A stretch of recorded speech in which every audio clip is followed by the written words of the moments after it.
Evet arkadaşlar, merhaba. Bugün GSM iletişimde iPad iPad Pro iPad Pro 10.5 inç olan iPad Pro 10.5 inç olan tabletin ekran değişimini yapacağız. Gördüğünüz gibi her tarafta kırılmış, darbe almış durumda. Bu arada bu işlemi biz tableti, iPad'i ısı makinesinde durdurduktan sonra başlıyoruz. Isısının ne kadar olduğunu da ölçeceğiz. Arkasını çevirelim. Bakalım ısısı ne kadar. Şu lazer ısı cihazımız var. Örnek olarak cihaz ısı makinesinde 58'e gelene kadar durduruyoruz. Ondan sonra bu işlemi başlatıyoruz arkadaşlar. Şu ısı makinesiyle de ölçebiliyoruz kaç olduğunu.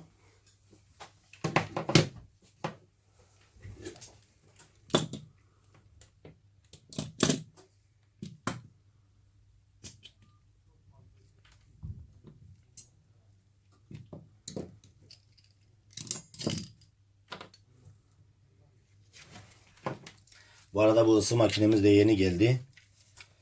Termometre dediğimiz.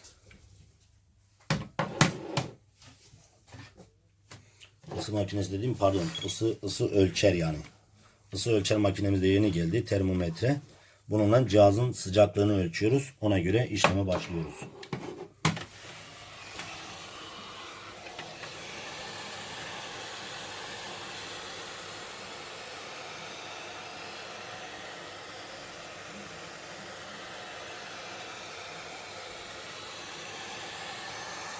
Arkadaşlar cihaza hava makinesiyle de kenarlarına ayrıyeten sıcaklık veriyoruz ki daha rahat sökülmesi için.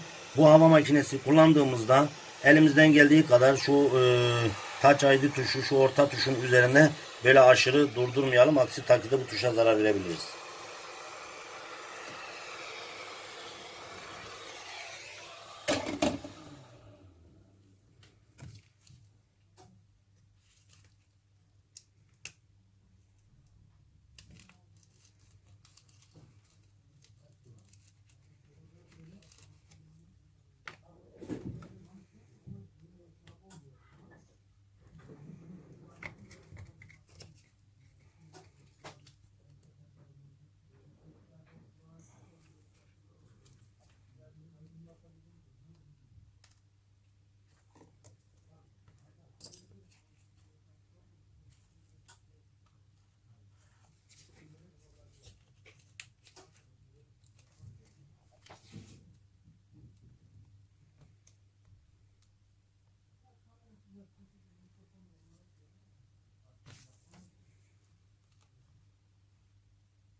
Bu arada bu penayı fazla dibe daldırmıyoruz. Aksi takdirde burada parmak okuyucu tuşu veya diğer flexlerine zarar verebiliriz. Onun için şu kenardan incecik bir şekilde geçiriyoruz.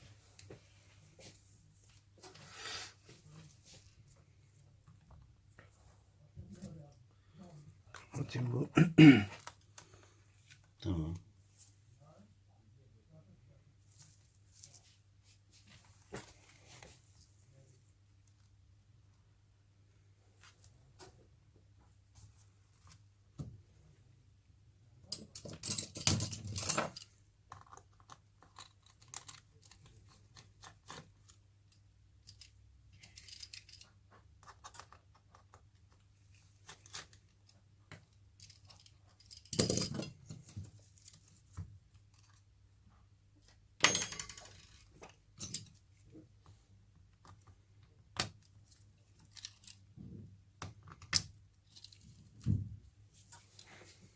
Evet, ekranı söktük.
Arkadaşlar ekranın yapışacağı şu kenar çıtayı mutlaka çok güzel temizlememiz gerekir. Aksi takdirde ufak bir cam parçası kaldığında yeni ekranı yapıştırdığımızda anında kırılabilir. Onun için de bu kenarları mutlaka çok güzel temizlediğimize emin olalım.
Usta bizim toz çekme makinemiz vardı. O nerede?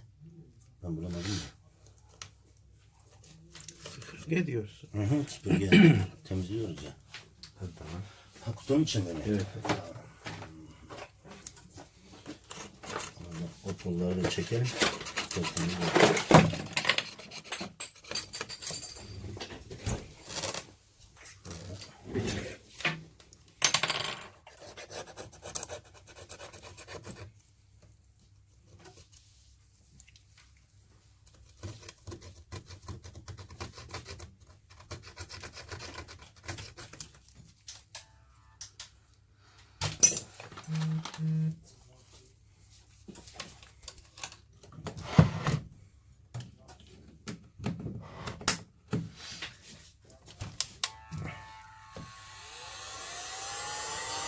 Şu içindeki tozları da alalım.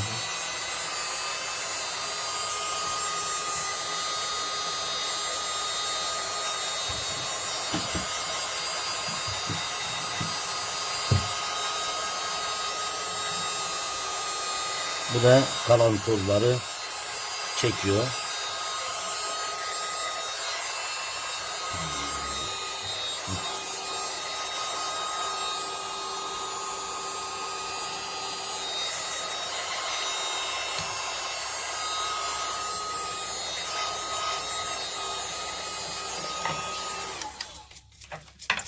Dediğim gibi arkadaşlar şu kenarlarının mutlaka çok temiz olduğuna emin olalım. Aksi takdirde yeni taktığımız ekranı anında kırabiliriz. Burada küçücük bir cam parçası veya bir yapışkan kalmamasına dikkat edelim.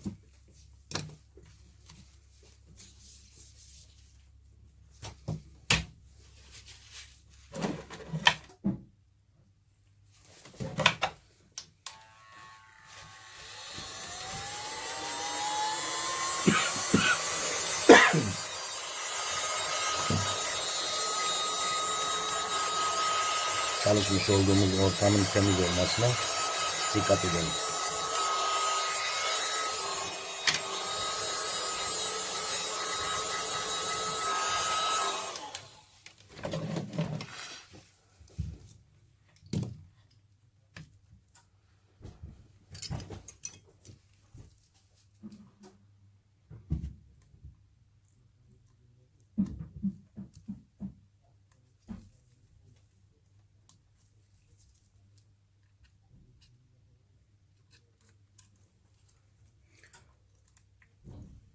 Arkadaşlar Apple cihazlarda en çok dikkat etmemiz gereken parçalardan biri Touch ID'dir. Çünkü farklı bir parmak okuyucu bunda çalışmaz. Onun için özellikle ona dikkat edelim.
Bunun kabloları niye iki parça usta? Ha bu kapağı, pardon. Kapak.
Arkadaşlar ekran değişimi sırasında elinizden geldiği kadar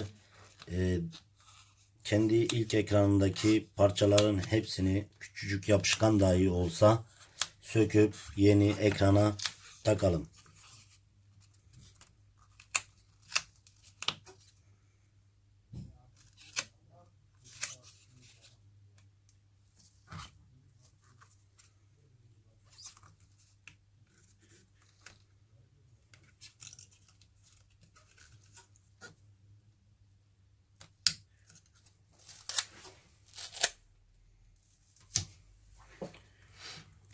Evet, gördüğünüz gibi tüm parçaları söküldü. Şuradaki lastiği de sökelim.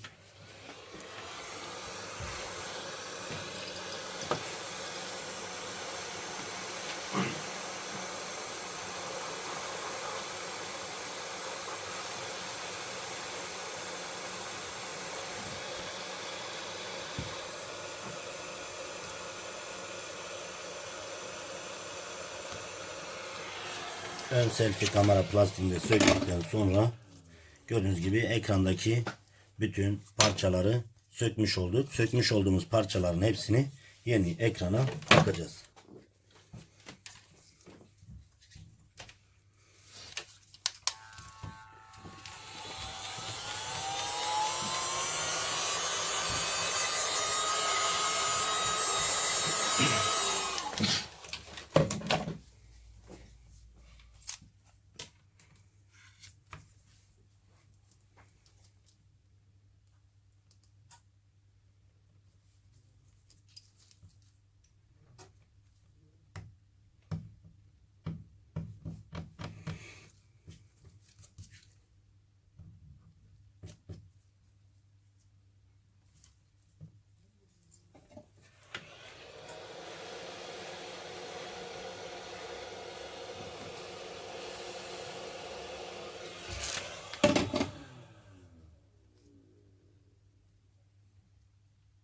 Arkadaşlar bu tür işlemlerde fazla acele etmeyin.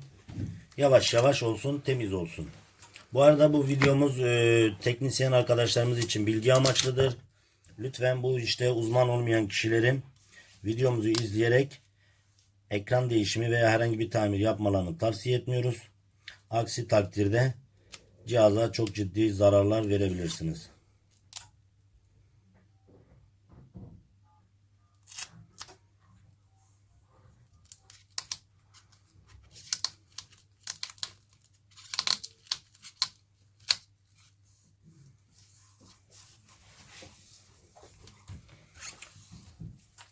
Bu anakartın üstüne gelen parçaydı. Değil mi usta? Evet. Anakartı koruyor, evet.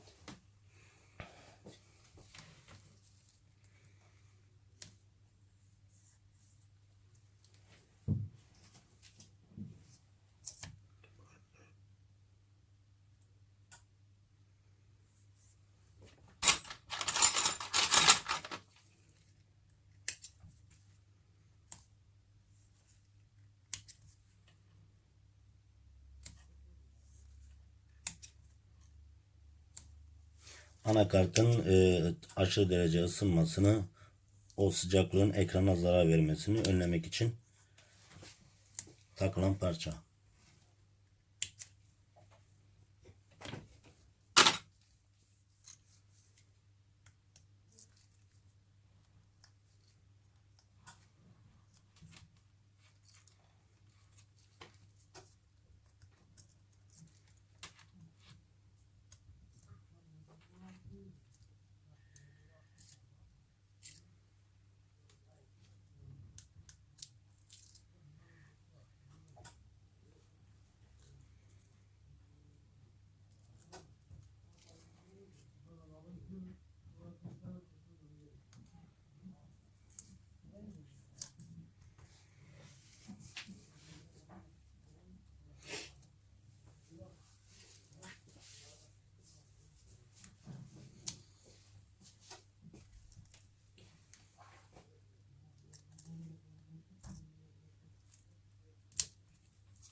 Evet, şu anda Touch ID tuşunu yerine takacağız.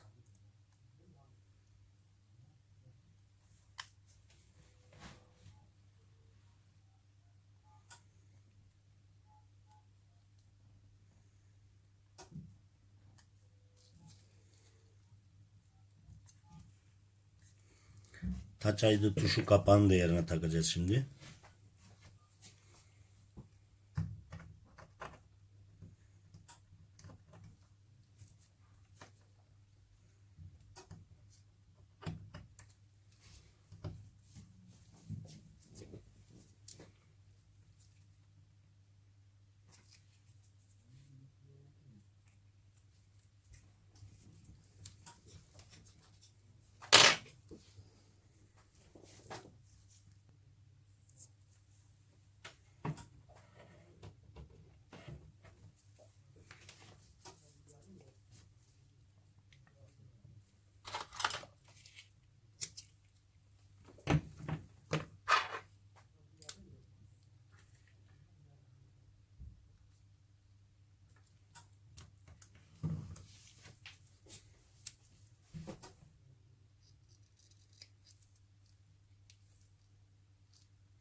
Arkadaşlar şu metalin yerine rahat oturduğuna mutlaka emin olun.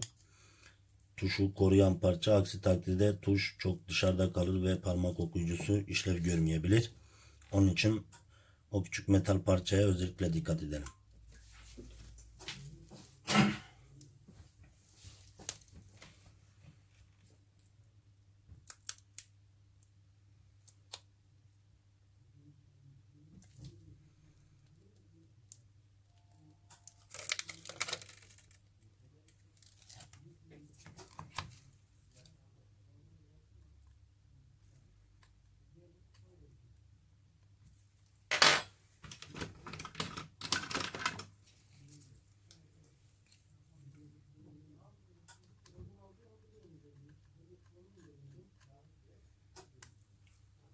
Şu metal parçayı tutan vida olmadığı için oranın güzelce yerine oturması için yapıştırıcı sürüyoruz.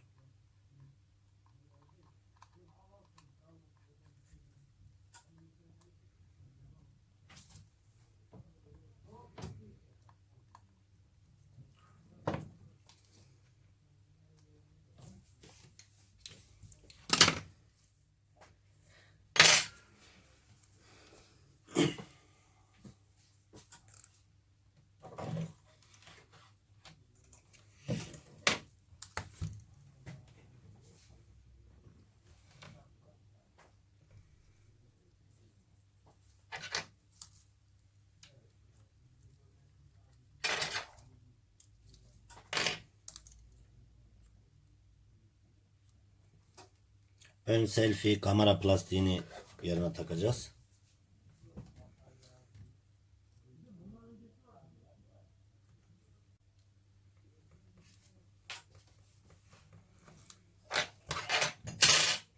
Evet, şu anda ekranımız hazır durumda. Son olarak ekran kenarlarına da yapıştırıcıyı sürdükten sonra kasanın kenarına. Bu arada arkadaşlar bu batarya, bu da batarya, bu anakart. Anakart burası. Sadece şu küçük ince bölge anakart. Bunların ikisi batarya arkadaşlar. O soketler burada tutacağız. Hepsi dördünü.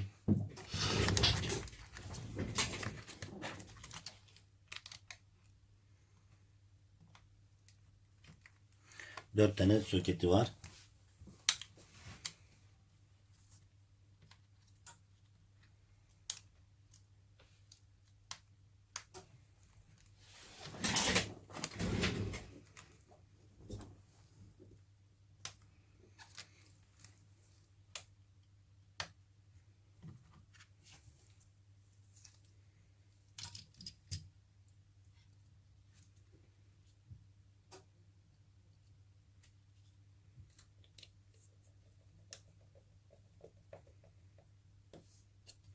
Soket kapağını takıp vidalarını sıktıktan sonra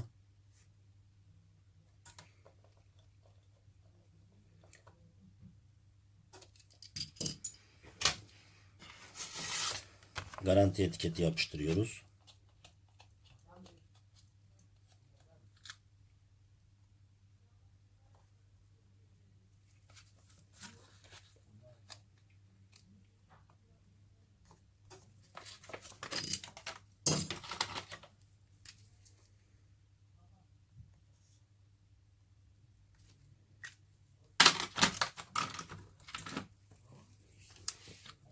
Evet, kenar yapıştırıcıları da sürdükten sonra ekranı yerine takacağız.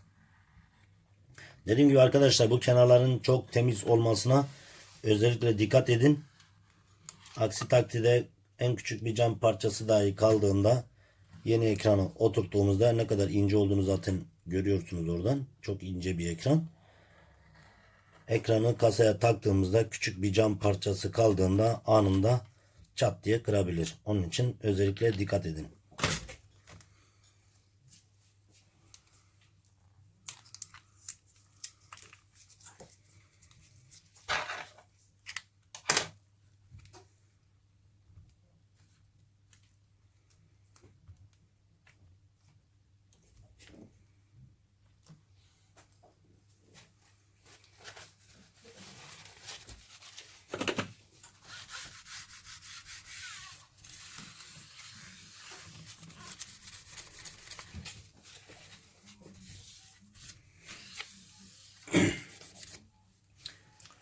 test yapacağız. Ekranı test edelim. Ondan sonra mengeneleri de takalım.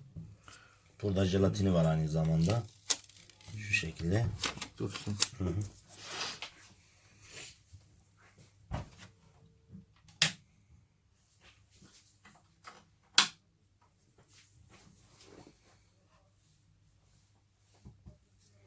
Evet, şifre var.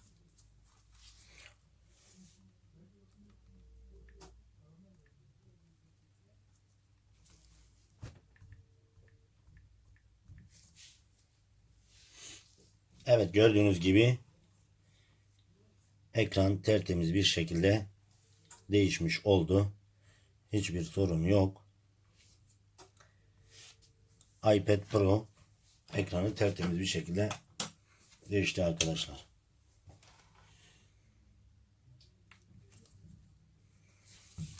Son olarak mengeneleri de takalım. Ekran yapışkanlığının iyicene kuruması için. Bu arada şunu da gösterelim. Usta şurada şey olduğunu, jelatin olduğunu, bu kabarcıkların jelatinden olduğunu, şu kabarcıklar. Üstünde jelatin var.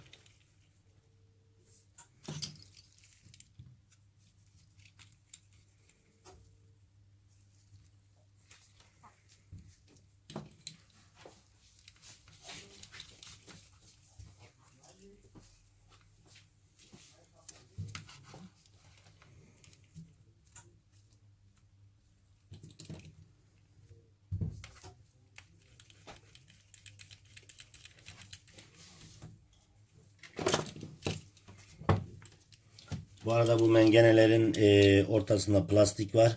Herhangi bir zarar vermez. Fazla sıkıştırmayın. Aksi takdirde ekranı kırabilirsiniz. O dengeyi tutturmaya çalışın.